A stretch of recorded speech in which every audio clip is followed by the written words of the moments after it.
Hey ladies, this episode is brought to you by my intuitive eating group coaching program, One Bite at a Time. If you desire to stop stressing and obsessing over everything that you eat, if you really want to trust your body around food and overcome the focus that you've been putting on your weight and your body, and really if you want to learn how to cope without overeating and binge eating, this group coaching program is for you. You can learn more and get on the waitlist now for the fall 2022 group at healthcoachforlife.com/group coaching. Why get on the waitlist? Well, the bonuses this year are amazing. They include a coupon code to save off enrollment, 2 bonus teachings, and while spots are available, 2 private coaching calls with me. So to get on the waitlist now, head to healthcoach4life.com/group coaching, or you can click the link in the show notes wherever you are listening. Hey ladies, welcome to episode 140 of the Health, Life, and More for Women podcast. I'm your host and intuitive eating counselor, Jennifer D'Amato, and we have reached principle number 7. I'm excited to dive in, partly because this is the most requested principle that I talk about because it has to do with emotional eating. I think we are taught from a pretty young age that emotional eating is bad. We feel guilty for doing it. We feel that it's not something we should utilize. And we really do a lot of self-judgment that to cope, that to relieve stress, that to calm our nerves, that to relieve maybe some sense of sadness or while we're grieving, that we emotionally eat. And I really hope that in this episode of the Intuitive Eating series, while we talk about this principle, you might even start to debunk for yourself all these things about emotional eating that you've believed and start to really navigate what is it that you believe about emotional eating. The way that the Intuitive Eating Principles book talks about this is it's more about coping with your emotions with kindness. And I love how they took that positioning. It's not titled, emotional eating or curing emotional eating or stop emotional eating. So if anybody out there is talking about intuitive eating and placing judgment or criticism on emotional eating, maybe they are not actually familiar with this principle. You may have seen it: cope with your emotions with kindness, cope with your feelings without using food, cope with your feelings with kindness. They're all the same things. But I want to just dive into what is this principle about, help you start to navigate what does it mean for you. And as always, there's a workbook that goes along with this entire series. There's going to be pages specifically for this principle that will have your key points, a section for you to take notes, and of course, those deep dive questions. All right, so what is Principle 7? Cope with your emotions with kindness, or maybe you've heard it, cope with your feelings without using food. I think it's first important just to let you know that emotional eating or using food to cope can actually come in a couple different forms. I think the first one that we always think of is overeating. Is using food maybe to numb out, to lessen the emotion, to escape. But it can also mean restriction. It can also mean not eating food to help cope with your emotions. So what we want to do is just acknowledge that if you feel like an emotional eater, you feel like that you are using food as your main coping mechanism, it can go either way. Now, oftentimes we are in a judgmental state, even if it's just self-judgment of emotional eating. But think about how it originates. Think about that little baby crying. Talk about emotional. I had some doozies over here, some blood-curdling, screaming, crying. Totally emotional, right? Like feeling almost, out of control with their emotions. They're so upset. And what do we do to soothe that baby? Well, we feed that baby. Whether breast milk or formula, that baby gets comfort with food. So we don't judge it when it's that sweet little baby. But over time, when that habit has just been created in us, and maybe it was enforced by a caregiver or a parent that, when you got hurt, you scraped your knee, you fell down, you got a little ice cream. I mean, I can remember those, just to help you feel a little better, a Band-Aid, a kiss, and maybe something sweet. I think grandmothers, at least mine, were really good at this. And it was like a butterscotch candy. I mean, am I dating myself or what here? But I think, again, these habits are created. And oftentimes we're not judging them until we reach a certain point. Maybe it's an age, or maybe it's something external that triggers us to think this is wrong. And maybe it's because it's become our main source of coping, that we've kind of lost touch with other ways to cope when emotions are really, really high. I just think about this principle so much when everything changed in our world in 2020. Stress was up, uncertainty, fear, just questioning, worry. There was such a disconnect from family, friends, normal activities. People, myself included, really experiencing that. There was this trend going on social media where everyone was cooking banana bread or baking homemade bread for the first time. Now, yes, they were home, they could do these things, but why? It's because the stress was so high, and to be able to help us cope, meaning reduce the amount, even if it was a little bit so that it was more manageable, we made banana bread. This is something, again, we get so judgmental, but we need to remind ourselves that this coping mechanism wouldn't be in place if it didn't work. You might need to hear that one again. We wouldn't use food to cope with our feelings, with our emotions, if it didn't work. So we can acknowledge there are some pros, some benefits to using food to help cope with our feelings. And some of those pros could be it helps reduce the strength of that emotion. I just want to acknowledge for a moment, there's tile cutting going on. And I think my audio is picking that up because I can certainly hear it. So here we are living real life with someone cutting tile outside, and it's showing up on my audio. But let's go back. Let's acknowledge there are pros to emotional eating, to using food to cope. Again, if there weren't pros, we wouldn't do it. Now, you could probably sit here and acknowledge all of the cons. You could say how it makes you feel and that you're maybe even not hungry for the foods you really desire, that you don't have any other coping mechanisms. This has become your main coping mechanism, that it doesn't work long term. And that's where I really want you to go, is to understand it doesn't work long term.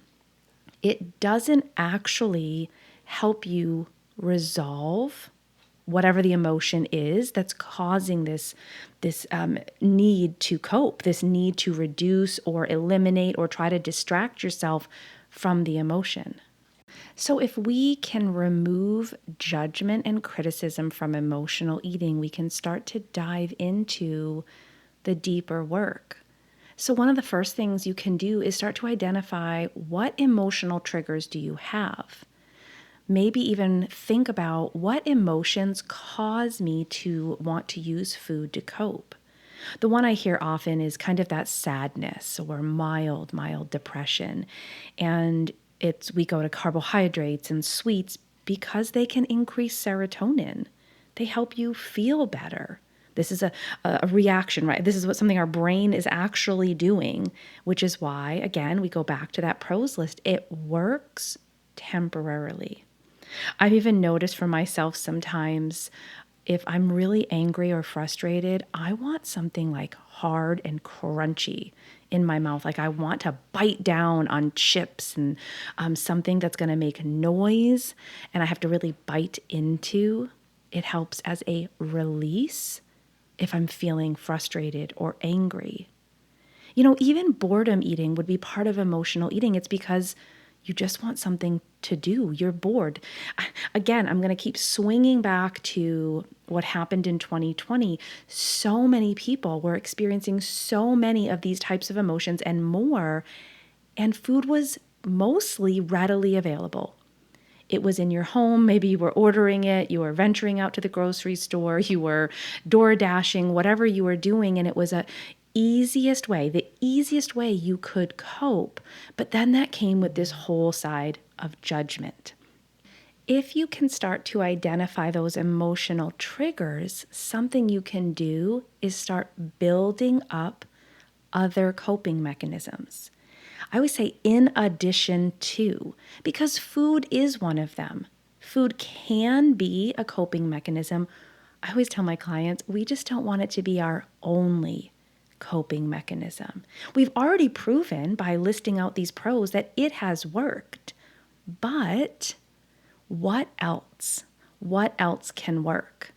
And while I'm thinking of that, I just want to share with you that it's hard to address emotional eating or using food to cope if we're like really sleep deprived, if our stress levels are really, really high, and if we have zero self-care.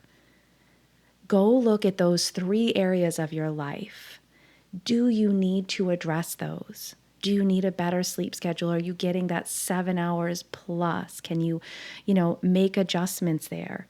Do you need something that helps alleviate stress in your life? Is it seeing a therapist or reducing tasks and to-dos on your list? Maybe saying no, setting boundaries. And what's self-care mean to you? If we talk about intuitive eating as a self-care framework, then self-care has to be a priority. You, my friend, have to be a priority. And I can tell you that was a big struggle for me, and why I believe emotional eating became something as a main coping mechanism, even for myself, because my self-care was lacking. I always say, if there was a priority list, I wasn't even on it. So once I made those adjustments to those 3 areas, I was even better able to use other coping mechanisms. As you are working on Principle 7, as you're working to cope without using food as your main coping mechanism, one of the other skills, and I do believe this is a skill we need to learn, is to sit with our feelings. This is not something we're jumping up and down to do. No one's like, you know what I want to do today? It sounds like a great day to really sit with the fact that I feel lonely, or to sit with my frustration, sit with my sadness. But when we can build those emotional muscles, when we can take that time, maybe it's in journaling, writing out what we're feeling, what we're experiencing, what is actually going on, the thoughts behind that. Or maybe it is in a therapeutic setting. Maybe for you it's in meditation or prayer, but we sit with those feelings, we work out what we're thinking and what we're feeling. It can be enough to sometimes help us sort out what it is I need right now. If I know what I'm feeling, if I can express that better, sometimes I can land at the end of that work through, that processing, that brain dump, that journaling, that meditation and prayer with, okay, and what do I need? What do I really need right now? Lastly, I want to share that it's okay to utilize distractions. It's okay to put yourself in a useful timeout. It's okay to put on that sitcom, go to the movies, take a walk, put on some music and dance. It's okay when you're in the midst of those emotions that feel high, that feel strong, that feel overwhelming, to distract yourself. Again, what we want to do is start to reduce the overwhelming sense, the intensity of the emotion, so then maybe we can address it. If I'm feeling really angry, I have to say that is a go-to emotion. It's why I use that example. For you, it could be sadness, it could be lonely, it could be bored. But for me, I know frustration and anger is something, unfortunately, that I really do go to as an emotion. So if I'm in that place where it feels overwhelming and just kind of has taken over, I will stop and I will distract myself. For me, I love sitcoms. If you've been around here for a while, you've heard me talk about that. How I Met Your Mother, The Office, Friends, Parks and Rec. You bring any and all of them, give me 25 minutes, and it has reduced my frustration, anger, so that usually, okay, maybe I need a couple episodes. Usually I can start to address what's underneath that. I can cope better. And then I can figure out at the end of that distraction time, all right, what do I need right now? What would be best for me? And sometimes maybe it's food. Maybe I've been so emotional, so caught up in what I'm feeling that I've ignored my own hunger signals because the emotion has taken over and I recognize, oh my gosh, my stomach is growling. I'm hungry. I need to eat something. Maybe it's, I actually need a break. I need to say no, set some boundaries, or I need to have a conversation. I need to work this out with an individual. What I've done is given myself the time to really address what is it I need to cope? What is it I need to implement right now? It's really hard to do when emotions are at a 10, but what if you got them down to an 8, to a 6? Then you can better assess what is best for me and my overall health and well-being right now. And if that's food, great, you can celebrate that even knowing like I am hearing what my body's saying. I'm trusting that this is what it needs and I'm going to honor that. If it's not food, if it's something else, you can feel the same way. Like, oh, I was able to make a clear-headed, as best I can, clear heart decision and move forward.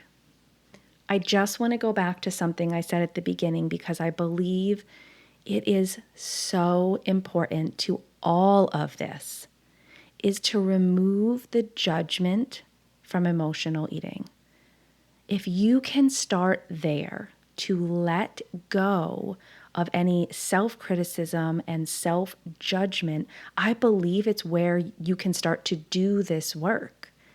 But that we acknowledge it has worked. It has worked for a while. It's just not working as my only coping mechanism. It was almost the most freeing thing that's ever happened to me. I didn't have to beat myself up when I did. I said, this is just one of many. And I have a list. I have a beautiful list of ways that I cope. And you can even start to identify the emotion and what works best for you when you are feeling that. Like, do you need the crunchy, hard chips when you're angry and frustrated? I had the most amazing experience with a client tell me she aggressively fluffs pillows, and it was the best thing I'd ever heard. When she's frustrated, she's cleaning the house, she's making the bed, she is aggressively fluffing pillows and letting go of some of that anger and that frustration. There you go. There's an added little tidbit for you, maybe one you want to put on your list of coping mechanisms. Just remember, like everything here, anything we talk about in this series or with intuitive eating, this is not an overnight fix. This is not trying to seek some end destination. This is even not about a destination. It's about learning about yourself, digging deeper as you are on the journey with intuitive eating. All right, ladies, I've enjoyed discussing Principle 7 with you today, and I'm excited to continue in this series in the next episode. Until then.